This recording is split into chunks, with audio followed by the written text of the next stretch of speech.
I studied the briefing materials in front of me, flipping through pages that contained almost nothing of substance. 3 government photos of a village I'd never heard of, satellite imagery showing what could have been any small mountain settlement, and a single-page mission parameter document stamped with more redactions than actual text. "That's it?" I asked, looking up at Dr. Emerson. Her face remained impassive, as always. "There's barely enough here to justify sending a scout team, let alone a full nightcrawler unit." Dr. Emerson clasped her hands on the metal table. The fluorescent lights of the underground briefing room made her silver bob appear almost white. "The village doesn't appear in any public records, Sergeant Mason. No property deeds, no utility hookups, no postal codes. Yet as you can see from the satellite imagery, it clearly exists. Or existed." She spoke in her typical cold, flat tone.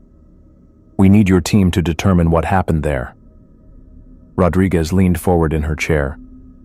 "What about local authorities? State police? Anyone else investigate before us?"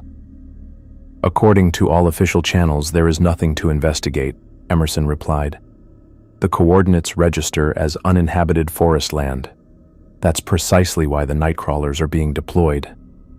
I'd been with this unit long enough to understand what wasn't being said. The nightcrawlers only got called in when something fell squarely into the category of unexplainable.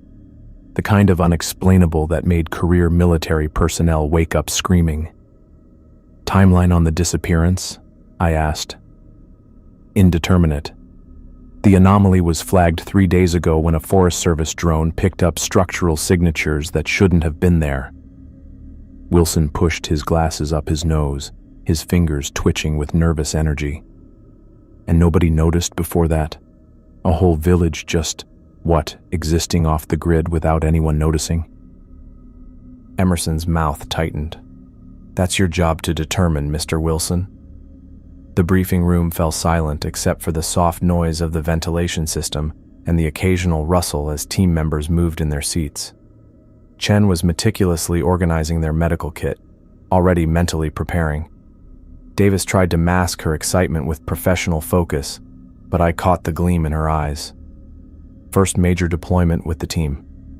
Equipment allocation?" I asked, moving us forward. Emerson nodded to an assistant who wheeled in a metal cart. She lifted a device about the size of a shoebox from the top shelf.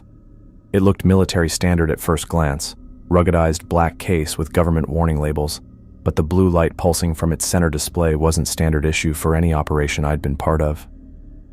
"This is a psychic dampener," she explained. "It creates a field that counteracts certain forms of mental interference. You'll keep it with you at all times." I took the device, noting its unexpected weight. "Mental interference. Care to elaborate on what we might be facing?" "If I knew that precisely, Sergeant, I'd have included it in your briefing." She continued distributing equipment without giving a real answer. Rodriguez caught my eye across the table and gave a subtle head tilt toward the hallway. I nodded and called a brief recess. The rest of the team dispersed to gather their gear while Rodriguez and I stepped outside. "Mason, check this out." She pulled something from her tactical bag. It resembled a standard sidearm but with modifications I'd never seen before, an expanded barrel assembly, and what looked like a miniaturized version of the dampener technology integrated into the grip. "Where'd you get that?" I took it, feeling the unusual balance. It wasn't standard military, and it wasn't even a special ops prototype. "Command sent it down this morning. No instruction manual, just a note saying to make sure it was on my loadout for this mission." She lowered her voice. "They're not telling us something.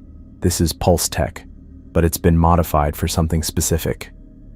I handed it back, feeling uneasy. "Keep it close. Don't mention it to Emerson." "Wasn't planning to." We rejoined the others as they prepared for deployment. Chen was checking medical supplies with methodical precision. Davis was adjusting her tactical vest with the enthusiasm of someone trying too hard to look experienced. And Wilson was fussing with communication devices that would supposedly work where standard equipment failed. 20 minutes later, we were airborne. Vega handled the helicopter with her usual skill, flying through wispy clouds as we headed toward coordinates that officially contained nothing of interest. I watched the terrain change below us. Dense forest giving way to rocky outcroppings, then back to forest as we entered the mountain range. "Approaching destination in 5, Vega announced through the headset. "Weather's getting strange up ahead." She wasn't exaggerating. A fog bank had materialized where clear skies had been reported, swirling in patterns that defied normal atmospheric behavior. The fog surrounded the mountains in an unusual way. "Systems acting up," Wilson reported, tapping at his screens, "getting interference across all frequencies." I leaned toward the window as we descended lower. The fog parted momentarily, revealing what I'd been told shouldn't exist: rooftops, a clustering of buildings nestled in a valley, the missing village. "I've got visual confirmation," I said. "The target exists." "Copy that," Vega replied. "Finding a landing zone? Can't get too close with this interference. It's messing with the navigational system." The instruments on her console flickered, digital readouts jumping erratically. The helicopter gave a slight shudder as Vega compensated, bringing us toward a clearing approximately a mile from the village perimeter. "This is as good as it gets," she said, easing us down. "Comms are degrading quickly. You'll be on your own once you move out." As the rotors slowed, the absence of noise became noticeable. No birds, no insects. Nothing moved in the forest around our landing zone. "Standard containment protocols," I instructed as we gathered our equipment. "Rodriguez on point, Chen and Davis center, Wilson and I covering rear. Full biohazard precautions until we determine what we're dealing with." Chen checked the environmental sensors on their wrist. "Temperature dropping rapidly, 10 degrees below normal for this elevation and time of year." I secured the psychic dampener to my pack where I could easily access it. The blue light pulsed steadily, though whether it was actually doing anything was impossible to tell. "Stay sharp," I said as we formed up at the edge of the trees. "Maintain visual contact at all times." We moved into the forest toward the village coordinates. Each step took us deeper into the unnatural silence. The cold intensified, our breath forming clouds that hung motionless in the air. My training had prepared me for many unusual phenomena: dimensional rifts, temporal anomalies, and entities that defied classification. But something about this mission made me unusually uncomfortable. Rodriguez signaled from ahead, dropping to one knee and raising a closed fist. We all froze. "Movement at 2 o'clock, she whispered as I reached her position. I scanned where she indicated but saw nothing except trees and undergrowth. Still, the sensation of being observed intensified, a prickling awareness that made the hairs on my neck stand up. Years of fieldwork had taught me to trust that feeling. "I don't see anything," I admitted, "but I feel it too." "Like we're being watched," Davis murmured, her eyes wide as she surveyed the tree line. Chen checked their instruments. "No life signs registering larger than small mammals." "Keep moving," I ordered, fighting the instinct to retreat to the helicopter. "Maintain formation." As we pressed forward, the feeling didn't subside. If anything, it grew stronger, a pressure against my consciousness, as if we were being watched from all directions. But whenever I turned to look, there was nothing there except shadows between trees and the occasional flicker of movement too quick to identify. The village was ahead, still obscured by the unnatural fog. With each step toward it, the absolute silence was all around us, broken only by the sound of our breathing and the crunch of leaves beneath our boots.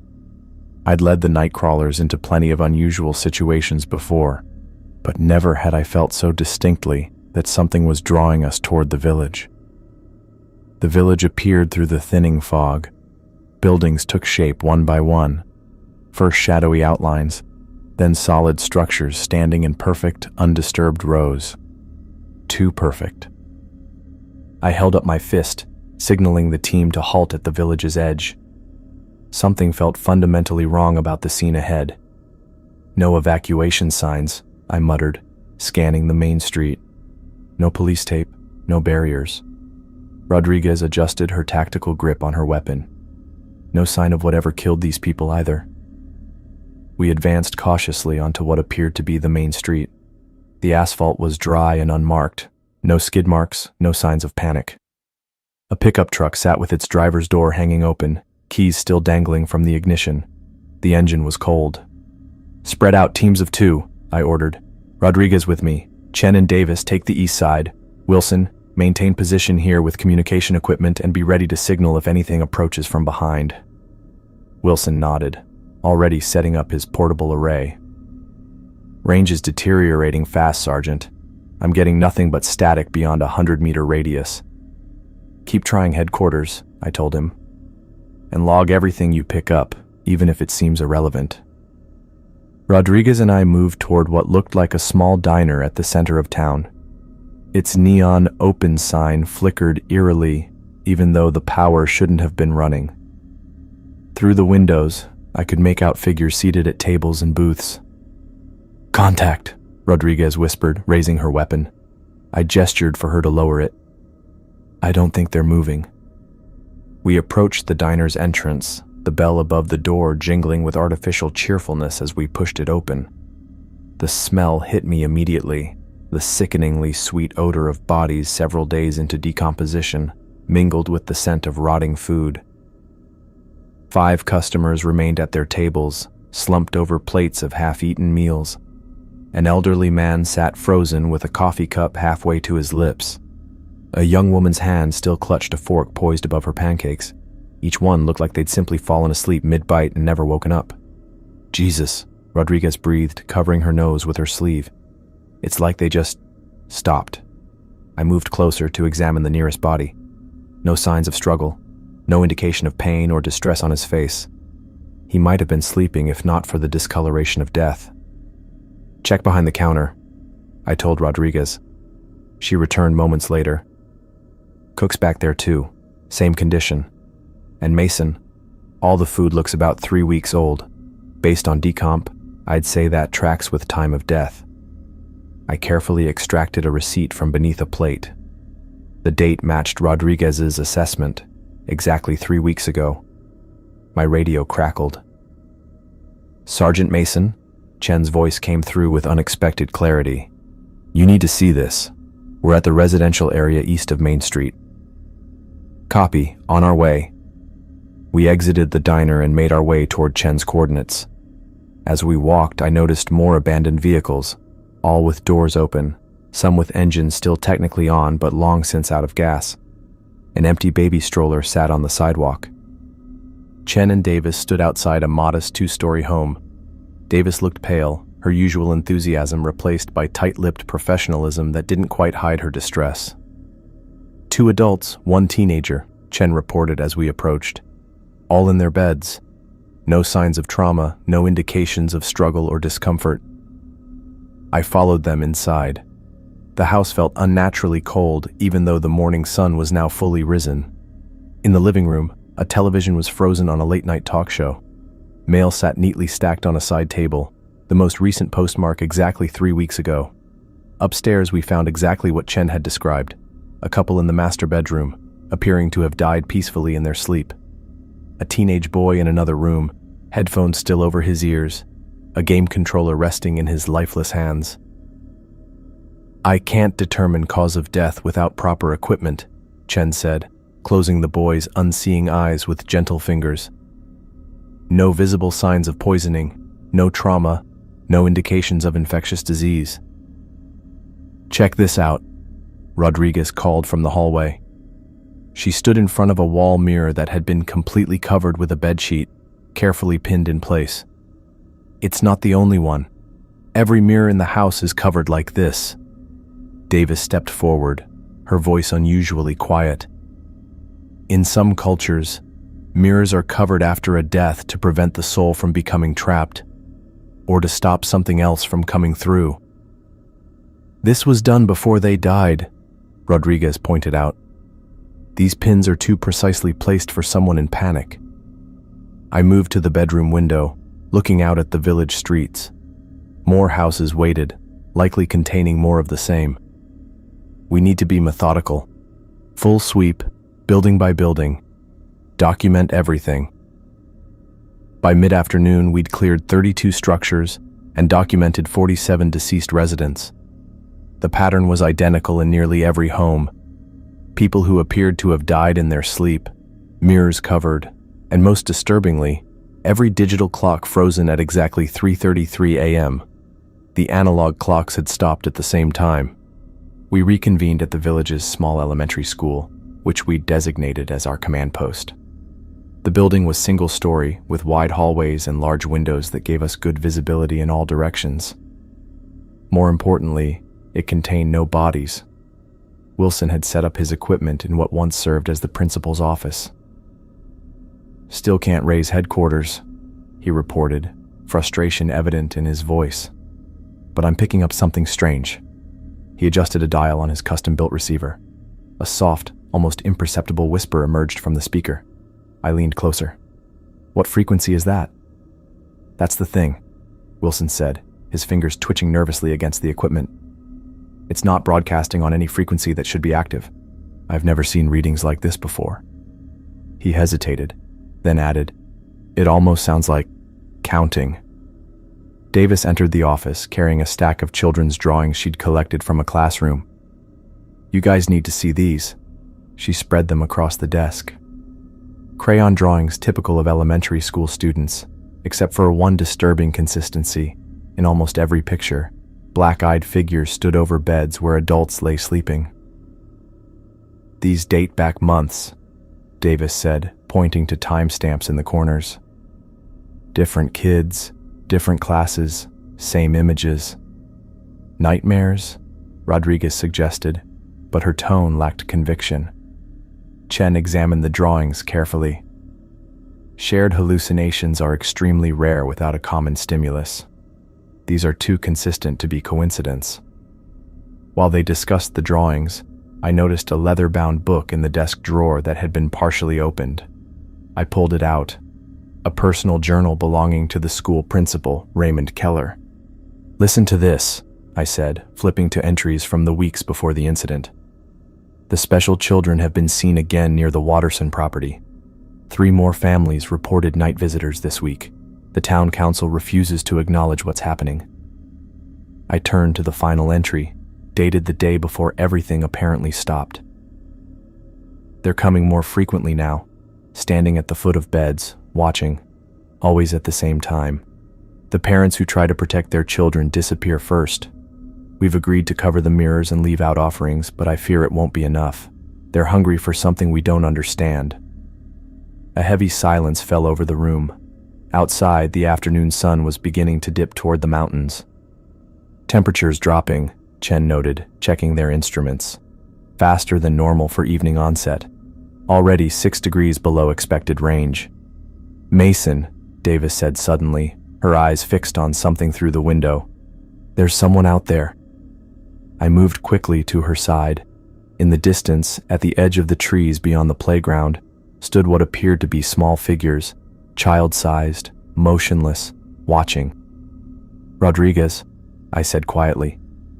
"Visual confirmation?" She joined us, squinting into the growing dusk. "Affirmative. I count 3, no, 5 figures. Permission to approach?" "Granted, but maintain distance. Davis, go with her." The 2 women moved out through the school's main entrance while Chen, Wilson, and I watched from the window. Rodriguez and Davis advanced methodically across the playground toward the tree line where the figures stood. But as they got within 50 meters, the figures seemed to simply fade into the gathering darkness. "They're gone," Rodriguez's voice crackled through the radio. "Just vanished. No traces in the ground where they were standing." When they returned, Davis was visibly shaken. I felt something out there. A presence. Like what we felt in the forest, but stronger. She pressed her fingers to her temples. "It's like a pressure behind my eyes." I knew exactly what she meant. Since entering the village, I'd felt something heavy pushing against my mind, like something cold was watching us. It had been getting worse as it got darker. "Wilson, distribute the specialized equipment," I ordered. "Everyone gets a personal dampener.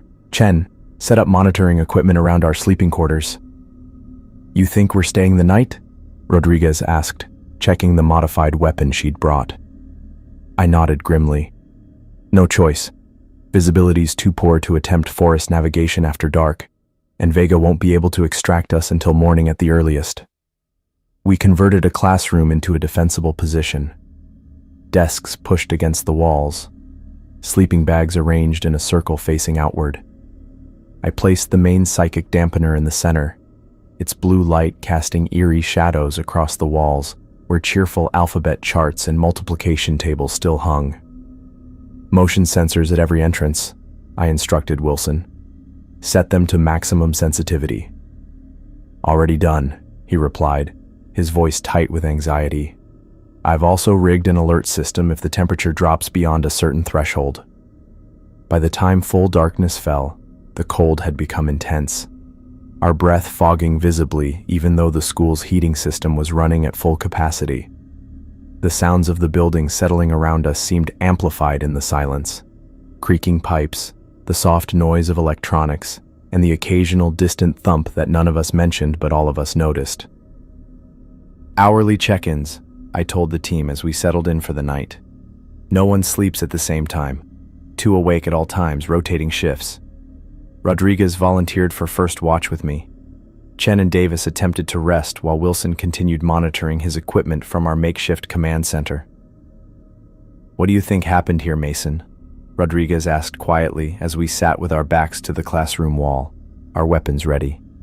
"I think these people were harvested," I replied, the words sounding absurd even as I spoke them. Something came in the night and just took whatever it wanted from them. The radio beside us crackled suddenly to life, Wilson's voice urgent through the static. "Mason, I'm getting multiple readings.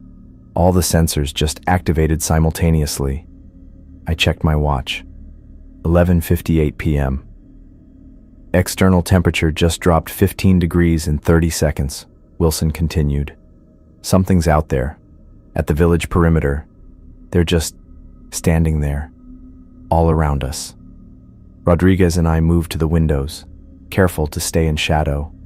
I felt it before I saw them, that psychic pressure growing painfully stronger in my head. Then they appeared, emerging from the darkness at the precise stroke of midnight, small, pale figures standing motionless at the edge of the village. Dozens of them, each one the size and shape of a child, but moving with a fluidity that seemed wrong somehow, inhuman. "Wake, everyone," I whispered to Rodriguez, not taking my eyes off the figures. "Activate all dampeners." As I reached for the device, my fingers trembling slightly against my will, I knew with grim certainty that our specialized equipment was about to be tested against whatever had emptied this village, and I wasn't confident we would be enough. I grabbed the dampener and placed it in the center of our defensive position, my hands steadier than they had any right to be. The small blue indicator light pulsed quietly, but nothing else happened. Whatever protection it might offer remained impossible to measure. "Everyone take a personal unit," I said, distributing the smaller dampeners. "Chen, any readings?" Chen checked their instruments, forehead creased with concentration. "Nothing conventional, but the electromagnetic interference is increasing exponentially." The figures remained at the perimeter of the village, unnaturally still. I counted at least 30 of them through the windows, small, child-sized silhouettes spread in an even pattern around the school.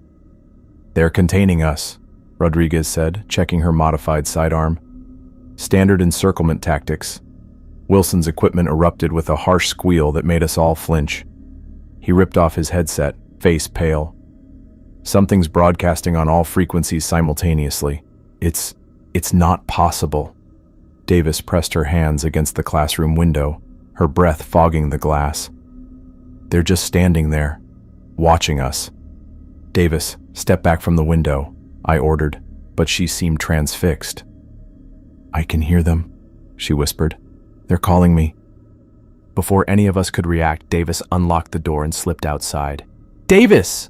I shouted, lunging after her. Rodriguez was faster, grabbing my arm. "Wait!" she hissed. "Look." Through the window, we watched Davis approach one of the pale figures at the edge of the playground. The thing stood perfectly still, its face obscured by shadow. Davis extended her hand toward it, movements dreamlike and uncoordinated. "Something's controlling her," Chen said, already moving toward the door. "We need to—" The child thing tilted its head, and Davis stopped walking. For a second, everything was still. Then her body went rigid, her back arching at an impossible angle. Blood erupted from her eyes, streaming down her cheeks in dark rivulets. "No!" I shoved past Rodriguez and burst through the door, weapon raised. I fired 3 rounds directly at the entity. The bullets passed straight through, hitting nothing but air. The thing didn't move, didn't react, but Davis collapsed to the ground, her body convulsing. Rodriguez was beside me instantly, covering my advance as we reached Davis. Chen dropped to their knees beside her, medical kit already open. "Get her inside," I ordered, keeping my weapon trained on the motionless figure barely 10 feet away. We dragged Davis back into the school, leaving a dark trail of blood across the playground. As soon as we were inside, Rodriguez sealed the door, bracing it with a desk. Chen worked frantically, checking Davis's vitals. Their movements grew progressively slower, more deliberate, until they finally sat back on their heels. "She's gone," Chen said quietly. "Massive cerebral hemorrhage. The blood vessels in her brain simply ruptured." "That thing didn't even touch her," Rodriguez said, her voice tight. "It didn't need to." Chen closed Davis's unseeing eyes. "Whatever did this affected her neurologically, not physically." Wilson stood motionless in the corner, staring at Davis's body.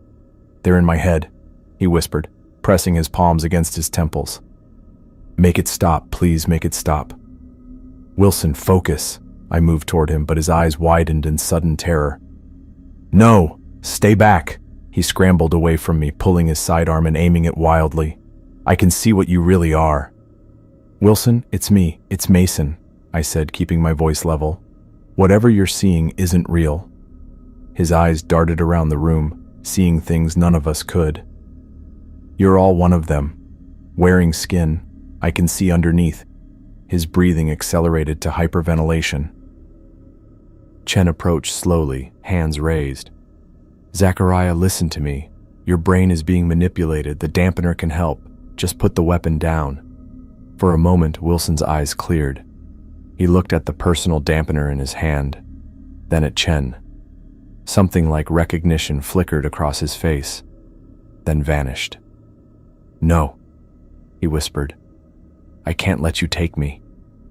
Before any of us could move, Wilson raised his weapon and fired, directly into his own head. The sound reverberated brutally in the confined space. Rodriguez cursed, her voice breaking. Chen stared at Wilson's crumpled form, medical instincts warring with the obvious futility.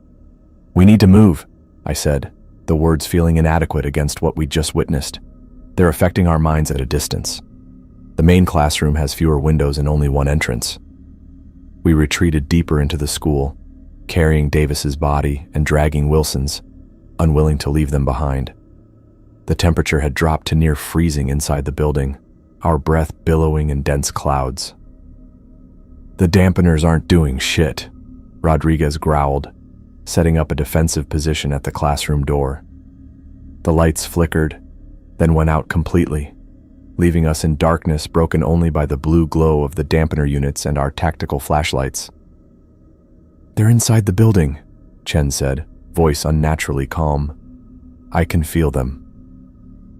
The walls around us seemed to pulse with shadow, darker patches moving against the darkness.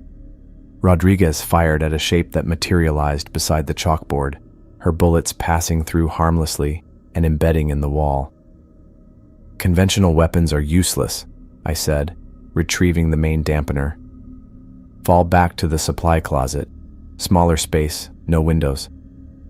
As we moved through the darkened hallway, pale faces appeared in doorways, small, hollow-eyed children watching us with expressionless stares. None moved to intercept us, simply turning their heads in unison to track our progress.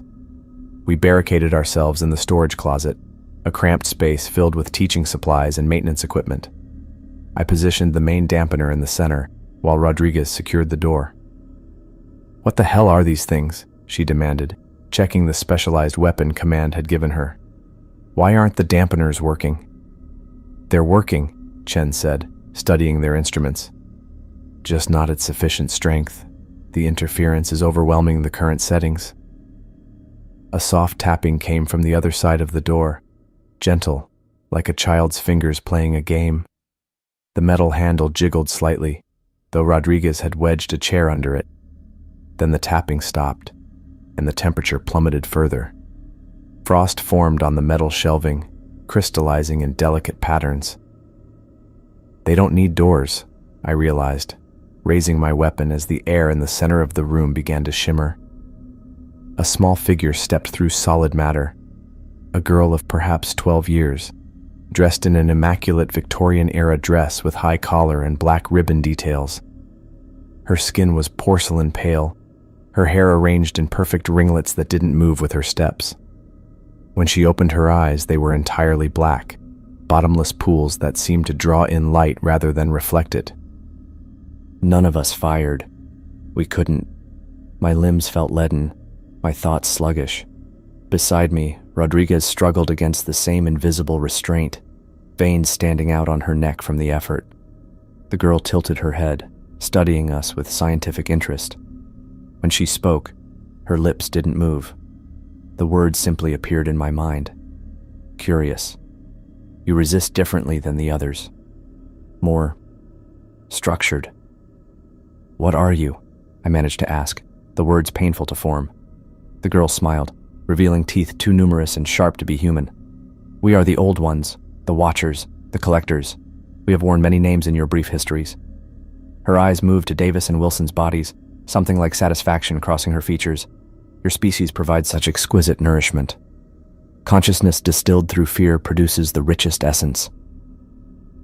You killed these people, Chen said, their voice surprisingly steady. The entire village. Harvested, the girl corrected. This place has served us for generations. We select it, we cultivate it, we harvest it. Then your kind forgets, records are altered, and we begin again. The cycle is efficient. The pressure in my skull intensified, and I saw Rodriguez drop to her knees, blood beginning to trickle from her nose. I fought against the invisible weight, focusing on the dampener at my feet. Why show yourselves now? I asked, desperately trying to keep her attention while my fingers inched toward the device controls.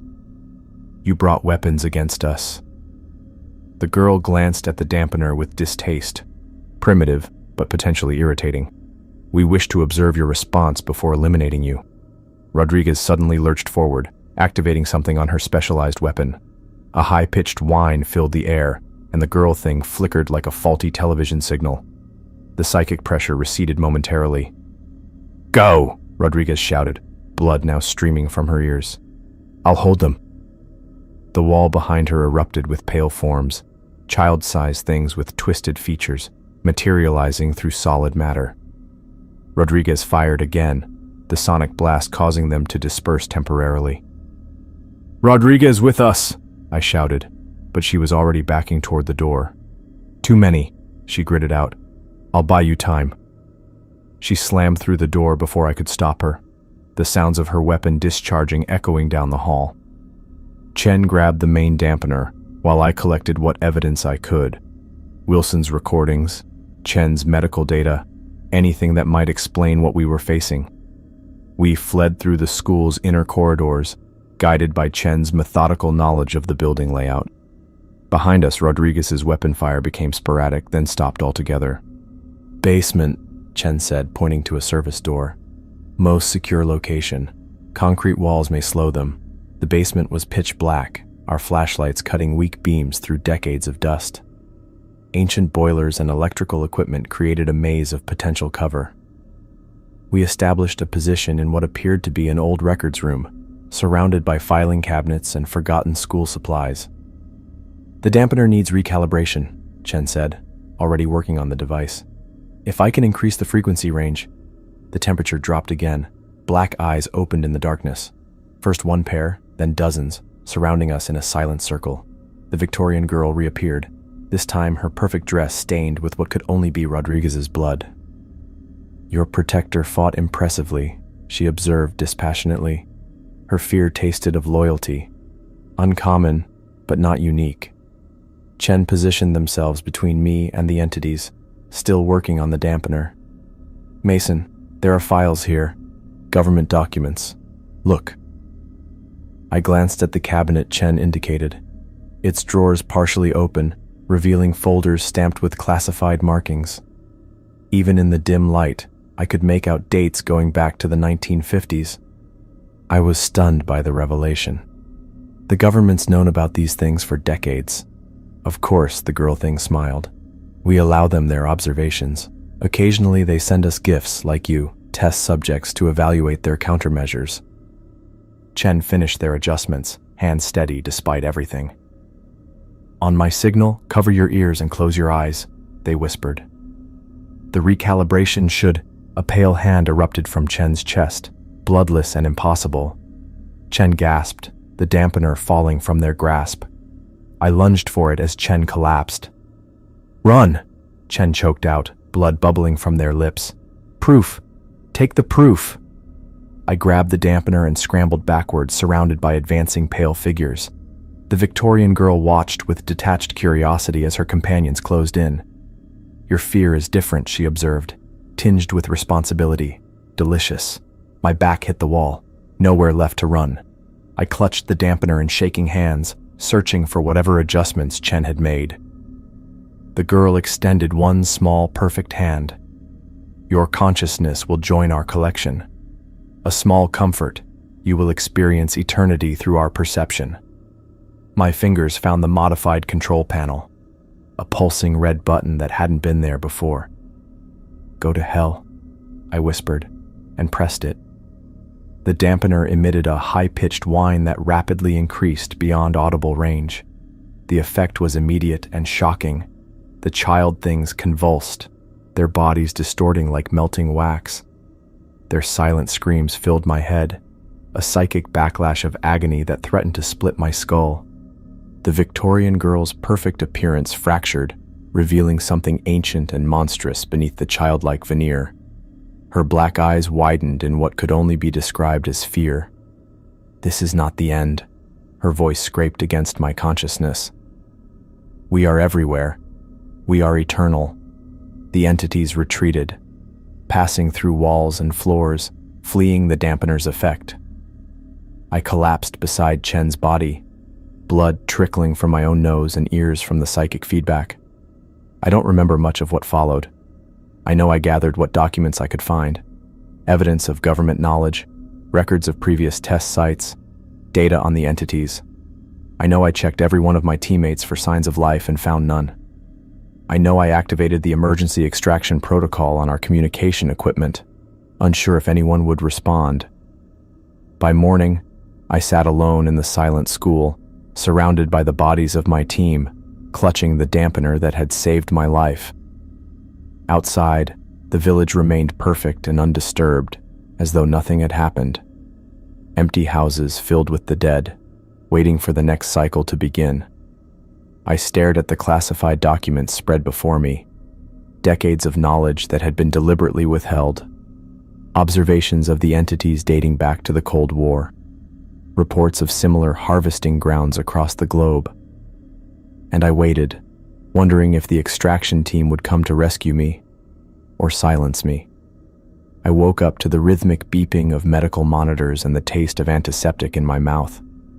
The ceiling above me was standard government issue, white acoustic tiles with fluorescent lighting that hurt my eyes. My body felt wrong and strange. An IV drip fed something clear into my arm, and pressure bandages wrapped my head. Sergeant Mason, you're awake. I turned toward the voice. Colonel Friedman stood at the foot of my bed in dress uniform, looking professionally concerned. I'd met him twice before in post-mission debriefs, never in person during recovery. My team? I managed, my voice a hoarse whisper. Friedman's face changed to practice sympathy. I'm afraid we lost them all in the crash. You were the only survivor. Crash? The word felt wrong in my mouth. Your helicopter went down in the mountains 3 days ago. The weather was deteriorating rapidly. Pilot error combined with equipment malfunction. We're still investigating. I tried to sit up, feeling sharp pain in my head. No, that's not what happened. The village... Easy, Sergeant. He placed a hand on my shoulder, firmly pressing me back down. You suffered significant head trauma. The medical team says temporary confusion is expected. The entities, I insisted, fighting against both his hand and my confusion. The collectors. They killed my team. Friedman's expression hardened slightly. Sergeant, there was no village. The coordinates you were investigating were uninhabited forest land, just as the briefing stated. I saw it. We all saw it. The monitor began beeping faster. People dead in their homes. The children with black eyes. Dr. Emerson knew. Dr. Emerson is very concerned about your condition, Friedman interrupted. She'll be visiting later to assess your status. For now, you need rest. A doctor appeared beside him, already preparing a syringe. The dampener, I said, reaching for Friedman's sleeve. Where is it? The one Chen modified. Something flickered in Friedman's eyes. We've secured all equipment recovered from the crash site. Everything's being analyzed. You're lying. I grabbed his wrist harder than I intended. Those things are real. The government's known about them for decades. There were files. The doctor slid the needle into my IV port. Almost immediately, warmth spread up my arm, and the edges of my vision began to blur. Get some rest, Sergeant, Friedman said, gently removing my hand from his wrist. We'll discuss your theories when you're thinking more clearly. I fought the sedative as long as I could, trying to form words, but the darkness pulled me under. Over the next 2 days, I was subjected to a series of psychological evaluations. The military psychiatrist, Dr. Mercer, had kind eyes and a notepad filled with questions about my delusions. Tell me more about these entities you believe you encountered, she said during our 3rd session, her voice neutral. I don't believe I encountered them. I did encounter them. I kept my voice steady, my face blank. They appeared as children, but they weren't. They consumed the consciousness of everyone in that village. And why would they do that? She made a note, not looking up. They called it harvesting. Said consciousness distilled through fear provides nourishment. Another note. And your team? You believe these entities killed them, not the helicopter crash? There was no crash. We landed a mile from the village and approached on foot. Rodriguez died buying us time to escape. Wilson shot himself when they got in his head. Davis and Chen were killed directly by the entities. I see. She looked up. Sergeant, the recovery team found the helicopter wreckage exactly where the tracking system indicated it went down. All 5 bodies were recovered from the site. Then they're not our bodies, I said flatly. Dr. Mercer sighed. Dental records confirm the identities, Sergeant. I leaned forward. Then explain how I got these. I pulled up my sleeve to show the small burns on my forearm, perfectly circular marks where the modified dampener had overheated against my skin when I activated it in the school basement. She examined them briefly. Consistent with injuries from the crash, small electrical burns from damaged equipment. I sat back, realizing the futility. They had an explanation for everything because they'd constructed the narrative carefully. I'd survived something I wasn't supposed to, and now they needed to contain the situation. Let's try a different approach, Dr. Mercer suggested. Tell me about the device you call the dampener. Why is it important to you? I studied her face, looking for what she really wanted to know. Standard issue for our mission. Psychic protection. It's the only thing that hurt them. Her pen paused. Hurt what exactly? The collectors. And where is this dampener now? I met her eyes. You know where it is. The session ended shortly after. As the MP escorted me back to my room, I noticed more security in the hallway. 2 technicians exited a lab down the corridor, carrying what looked like the dampener in a containment case. In my room, I found a small package on my bed. Inside was a paperback novel with a note saying it was from Dr. Chen's personal effects, something they thought I might want as a memento. The MP left, locking the door behind him. I picked up the book, turning it over in my hands. Chen had never mentioned enjoying fiction, and this particular title seemed out of character for their scientific mind. I flipped through the pages, stopping when I noticed faint underlining. Certain words had been marked with the barest pressure of a pen, barely visible unless you were looking for it. On page 83, I found a message. Bottom drawer, third cabinet, pathology lab. I stared at the security camera in the corner of my room, then casually set the book aside and lay down, pretending to rest while my mind raced. That night, I began coughing violently during the hourly vital check. The night nurse called for assistance, and in the commotion, I palmed her access card. 20 minutes after she left, I used it to slip out of my room. The pathology lab was on the basement level. I moved through the darkened corridors, avoiding the night staff by ducking into vacant rooms whenever I heard footsteps. The hospital layout was standard military design, efficient but predictable.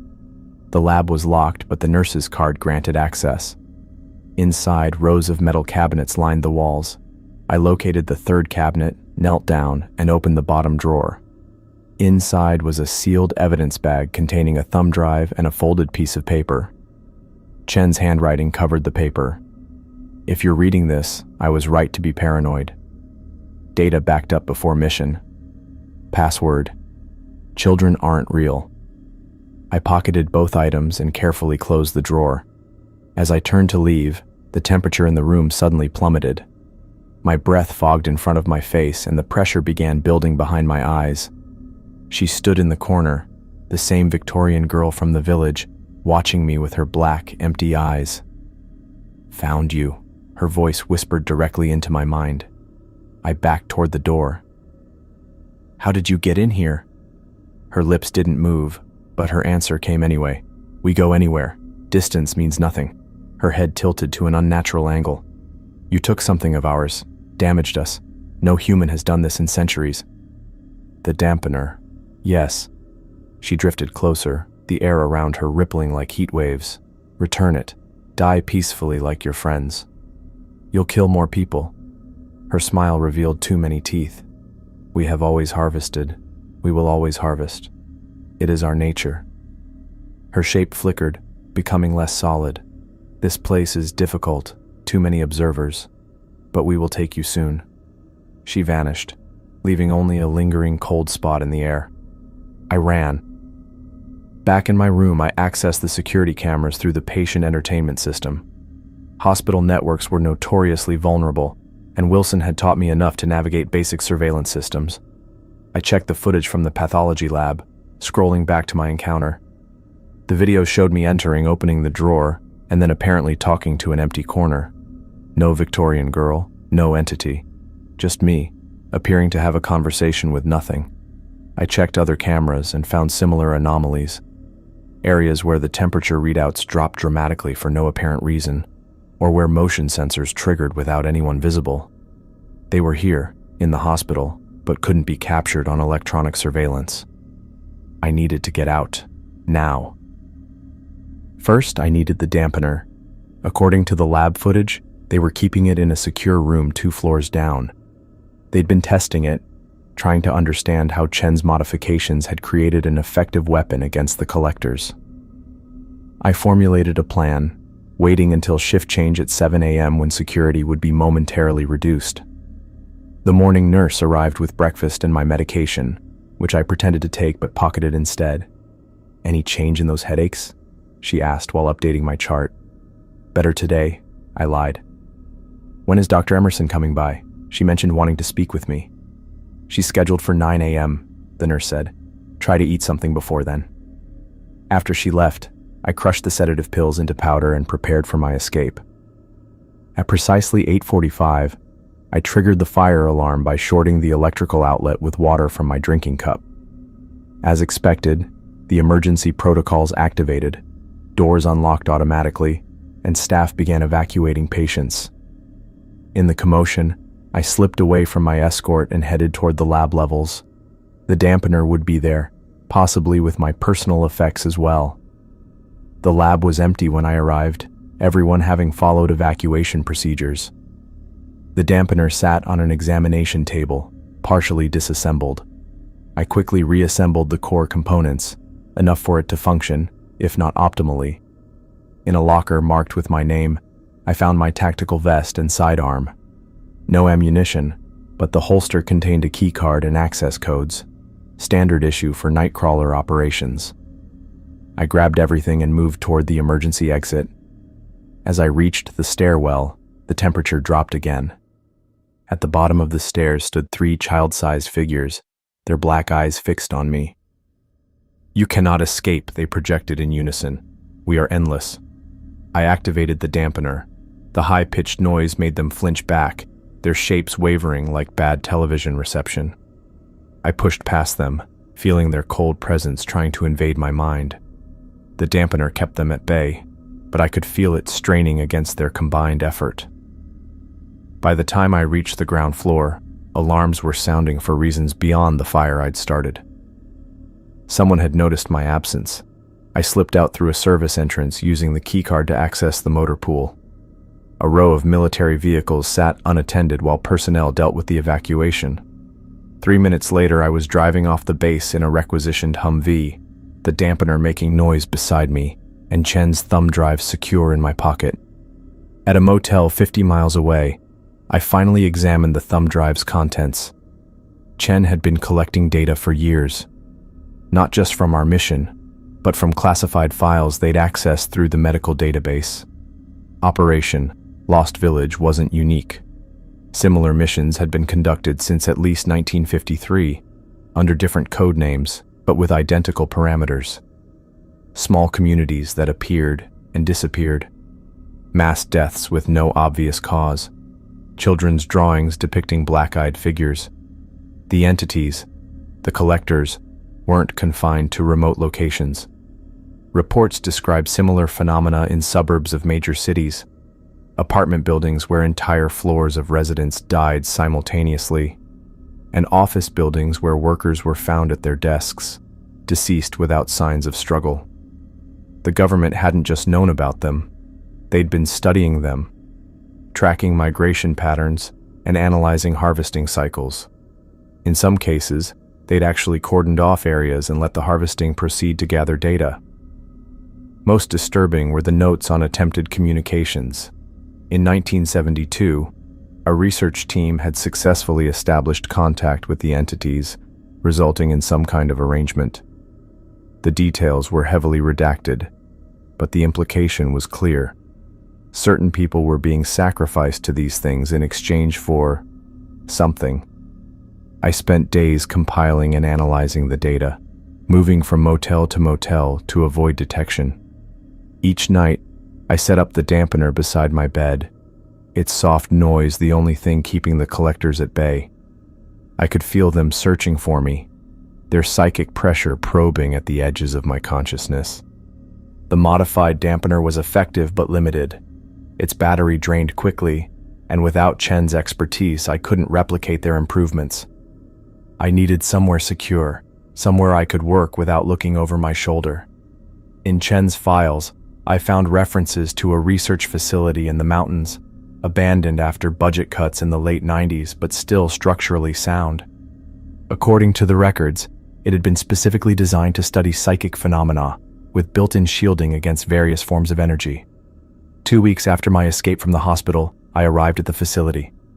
The exterior was overgrown, nature reclaiming the concrete structure, but the security systems remained functional when I entered Chen's access codes. Inside, dust covered everything, but the equipment was largely intact. I established a workspace in the central laboratory, setting up dampeners at key points throughout the facility. Solar panels on the roof provided enough power to maintain basic operations. I spent the first month reinforcing the defenses, the second analyzing Chen's data, and the third beginning my own research into countermeasures. The collectors continued their hunt, growing bolder as they learned to work around the dampener's effects. Twice I woke to find them standing over my bed, only the emergency backup system driving them away. They adapted quickly, but so did I. Each encounter provided new data, new insights into their limitations. They were powerful but not omnipotent, ancient but not invulnerable. They could be fought. One night, monitoring my surveillance systems, I detected multiple incursions across major population centers, New York, Chicago, and Los Angeles. The collectors were spreading, their harvesting growing more frequent and less discriminate. Whatever arrangement they'd had with certain government elements had clearly ended or changed. My nightcrawler days were finished. I was listed as AWOL, possibly deceased, certainly disavowed. But I had resources, knowledge, and most importantly, the one weapon proven effective against an enemy most people didn't even know existed. I established contact with a network of individuals who had encountered the collectors and survived, mostly dismissed as delusional, just as I had been. Together, we began developing more permanent countermeasures, ways to detect incursions before harvesting began, and methods to shield vulnerable populations. The collectors knew me now, knew I could hurt them. They'd continue hunting me, but that made me the perfect bait, drawing their attention while others worked to develop defenses. In the depths of the facility, I expanded my research area, walls covered with maps tracking collector activity, notes on effective frequencies, and designs for improved dampeners. My war had just begun, but for the first time humanity had a fighting chance against an enemy it never knew it had. The collectors were patient. So was I.